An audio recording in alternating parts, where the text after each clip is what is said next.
Good Thursday, everyone. I'm Cyrus Webb, and welcome to Conversation Daily News. Glad you all could be with us. Well, we made it over the hump, and we're in the home stretch toward the weekend. But of course, you have your news headlines coming up on this Thursday. Have a message from my book, Words I Choose to Live By. And in today's Entertainment Spotlight, it really is news you can use. You'll be hearing part of my conversation with Raj Mukherjee, who's the Executive Vice President and General Manager of Employer at Indeed, talking about the current state of the job market and where employers can go for help. You don't want to miss that.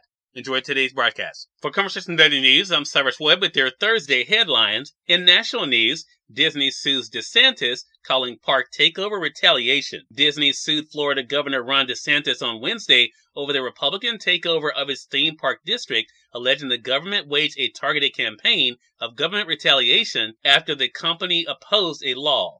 The lawsuit was filed in Tallahassee minutes after a Disney World Oversight Board appointed by DeSantis voted to void a deal that gave the company authority over design and construction decisions in its sprawling properties near Orlando.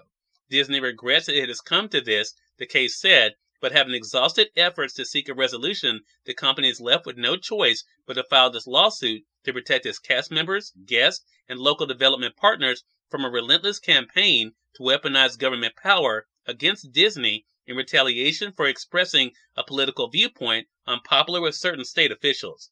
The legal filing is the latest salvo in a more than year-long feud between Disney and DeSantis that has engulfed the governor in criticism as he prepares to launch an expected presidential bid in the coming months.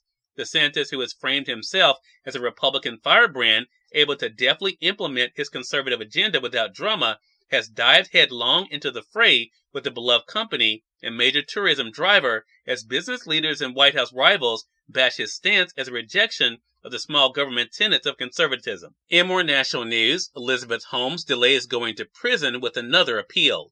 Disgraced Theranos CEO Elizabeth Holmes has avoided starting her more than 11-year prison sentence on today by deploying the same legal maneuver that enabled her co-conspirator in a blood-testing hoax to remain free for an additional month. Holmes' lawyer on Wednesday informed U.S. District Judge that she won't be reporting to prison as scheduled because she had filed an appeal of a decision that he issued earlier this month, ordering her to begin her sentence on April 27th. The appeal, filed in the Ninth Circuit Court of Appeals late on Tuesday, automatically delays her reporting date because she has been free on bail since a jury convicted her on 4 counts of fraud and conspiracy in January 2022. The verdict followed a 4-month trial revolving around her downfall from a rising Silicon Valley star to an alleged scam artist chasing fame and fortune while fleecing investors and endangering the health of patients relying on Theranos' flawed blood tests. The tactic deployed by Holmes mirrored a move made last month by her former subordinate, Sonny Balwani, to avoid a prison reporting date of March 16th. After the Ninth Circuit rejected his appeal 3 weeks later, the judge set a new reporting date. Balwani is now serving a nearly 13-year prison sentence in a federal prison located in San Pedro, California, after being convicted of 12 counts of fraud and conspiracy. In more national news, Mattel introduces first Barbie with Down syndrome. Toy company Mattel revealed its first Barbie doll representing a person with Down syndrome on Tuesday. Mattel collaborated with the National Down Syndrome Society to create the Barbie and ensure the doll accurately represents a person with Down syndrome, the company said. Design features of the new Barbie were made under guidance from NDSS, Mattel said. In addition to portraying some physical characteristics of a person with Down syndrome, the Barbie's clothing and accessories carry special meaning. The blue and yellow on the doll's dress, accompanied by butterflies, represent symbols and colors associated with Down syndrome awareness, and the 3 chevrons on the Barbie's necklace represent how people with Down syndrome have 3 copies of their 21st chromosome, Mattel said. In addition, the Barbie wears ankle-foot orthotics, which some children with Down syndrome use. In entertainment news, Cedric the Entertainer has novel coming in September.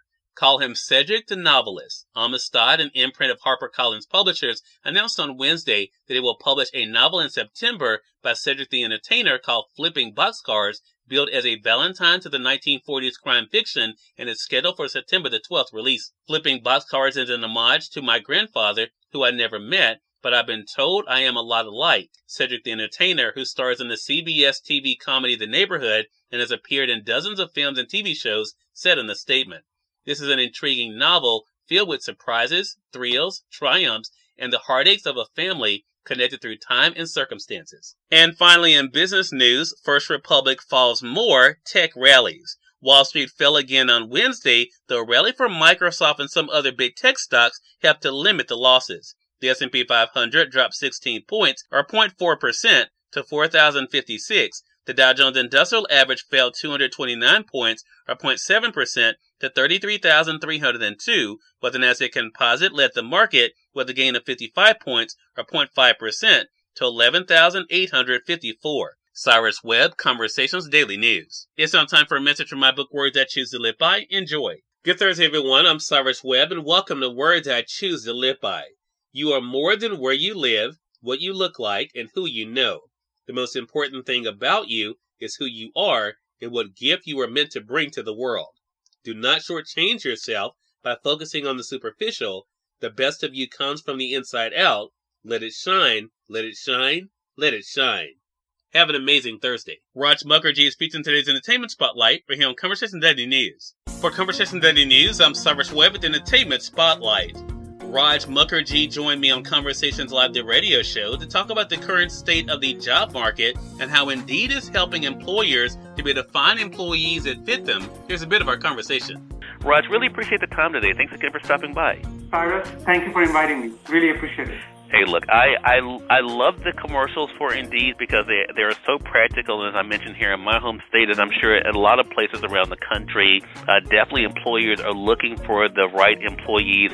For what Indeed has been able to find, though, Raj, what are the challenges that you're seeing when it comes to the job market today? Yeah, I mean, job market is in a pivotal point right now, like truly.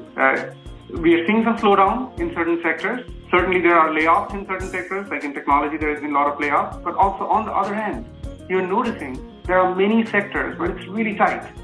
You have unemployment still at historical lows. So local businesses, large businesses, they're all struggling to hire in certain sectors. And this is a secular shift that has happened. I mean, we've basically seen shrinking talent pools, aging workforce, we see less migration, and we also see changing worker preferences. Oftentimes people saying that, I'm not going to move from my location. I'm going to do remote work but not move. So all of these things is to say that really the labor market is still tight, and we notice that employers are facing several barriers.